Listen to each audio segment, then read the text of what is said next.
Hey y'all, welcome to Nat and Grace Revelations. This is Tarot Tia. This is a reading for Earth signs, Capricorn, Taurus, Virgo. May or may not resonate. I do offer personal readings. The link to the site is in the description. Nisa, that's what I'm hearing. Secrets are coming out, and these feel like good things, like people wanting to express themselves. They want to get something off of their chest, and it really is tied into like how they feel. I think they're in love. I think somebody is in love or is in a really healthy, happy relationship, and they seem to want to embrace that, like more. They want to show their gratitude, appreciation. Somebody may be realizing that their family is very loving and supportive. There's a lot of love in this environment. Whatever this is, there's just a lot of love here, or somebody has the ability to like bring love into an environment. And there are people that seem to kind of like have turned their back on this person, possibly when they were destitute, down and out, may have been feeling down on their luck in different ways. And there are others who did not, people who have not. And because of that, it seems like there's a lot of like overwhelming emotion that someone is experiencing because they haven't been forsaken. You get what I'm saying? Like, even if this is the energy of God, like they know like this is nothing but God moving in their life, the way that things are playing out, the way that things are turning out, rich, anything like that. And they it's like to continue to dibble and dabble outside of these relationships, work, family, friend, or romantically, to tamper with these relationships, these opportunities, these moments, this energy that's here. You know it's wrong. You know it's not the right thing to do. So I think there are people who have been in denial about the fact that they are irrelevant, that they don't matter, that they have not contributed to another's success, to another's happiness, to another's wellness, to another's stability. They have not done anything to help at all. So they're in a place to where they feel left out or forgotten about now. You know what I mean? So even if it's like deadbeat parents and stuff like that, it's like the kids aren't checking for them, even if the kids are the children are adults now, you know what I mean, or older. They're not checking for the people who didn't take care of them or weren't a part of their lives or didn't support them when they needed them. You get what I'm saying? Danita, and they can't handle that. It's like you weren't available for your kids or for your family or for your husband, your wife, your boyfriend, your girlfriend, your baby mama, baby daddy, like whatever this is, they were not available. Kiera, they were not available for these people or for this person, even if it was emotionally. You get what I'm saying? Like they just weren't available. So now they don't care about them. This would be like the people who rejected their child or children, but expect they kids to take care of them now that they older, or give a fuck about them so much now that they older. Like you didn't take care of them. Like why would they care about you like that? Like, and it's not a lack of love. It's just like you think I'm about to stop my whole world when you didn't stop yours for me or wouldn't stop yours for me. Like be real with yourself. Like be real with yourself. These people are salty that they invested their time, money, energy into the wrong people, places, and things. And these people, places, and things did not reciprocate the energy that they invested into them. And when I say that, it's not on a financial level. This is more like I thought I was going to get this or that out of you or out of these situations or out of these opportunities after I didn't do anything for you, after I didn't care about you, after I showed you that I wasn't going to be available for you. I am expecting you to give me your undivided attention. That's what's happening here. Like, what? Like, you lucky if you get a slice. Like, you out your mind. You get what I'm saying? Bitch, you wasn't with me shooting in the gym. Like, that's what's going on here. And they will not accept that. Like, you cannot take credit for anything because what have you done? What do you do? What do you contribute to? How are you bringing positive energy into anybody's life? What are you doing to help anybody socially? You get what I'm saying? Financially, spiritually, physically, mentally. What are they doing? Absolutely nothing. What are they good for? Absolutely nothing. Okay. And they will not accept that.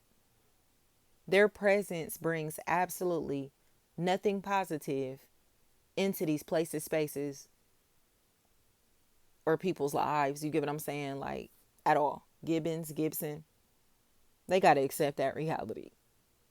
It's like, y'all know that. Y'all know that. This person don't contribute to anything. They don't help nothing or nobody. Y'all know that. They don't look out for anybody. Have never looked out for anybody. Have never done anything. But sick that other people are receiving credit and respect for work that they've actually put in. Dave is what I'm hearing. Like, this literally is like deadbeat parenting. People who want all the credit and respect for not having no experience, not putting no work in.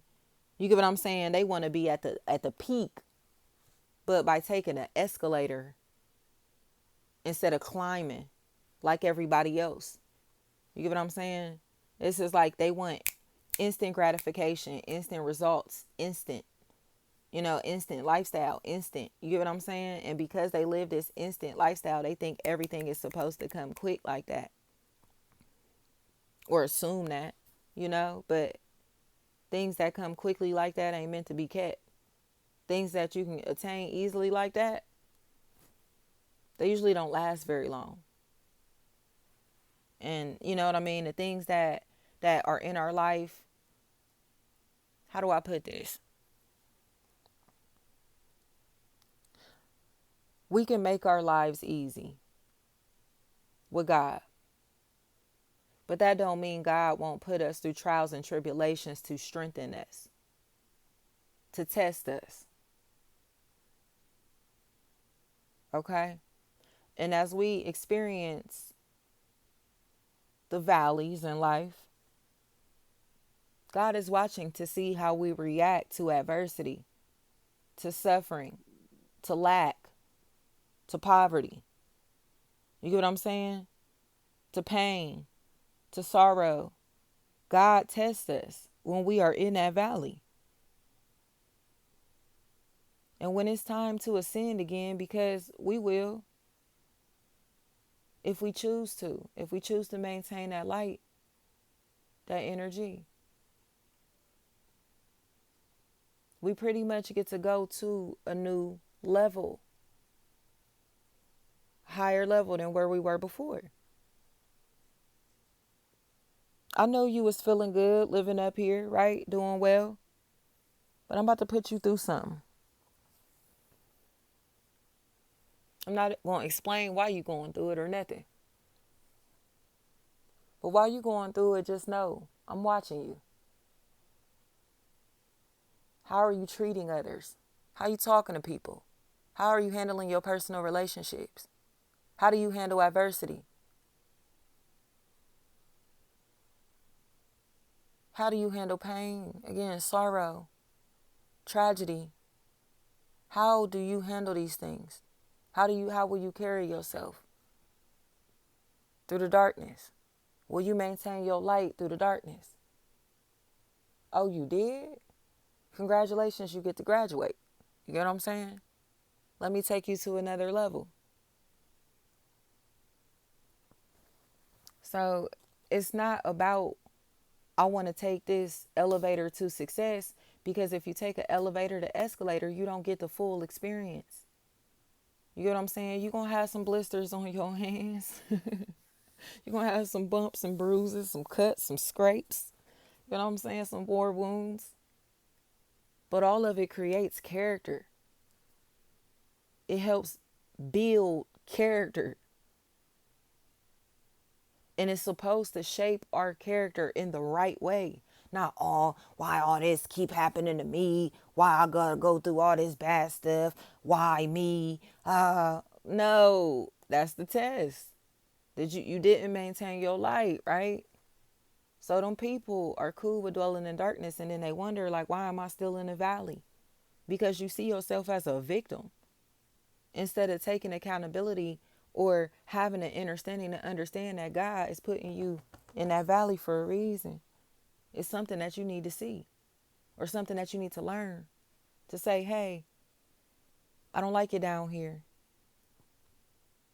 I don't like it down here. You know what I'm saying? So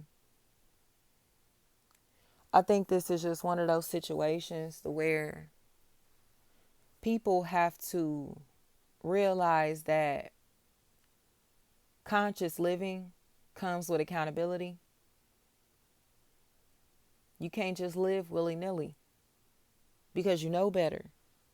You're not ignorant to the laws of nature. You're not ignorant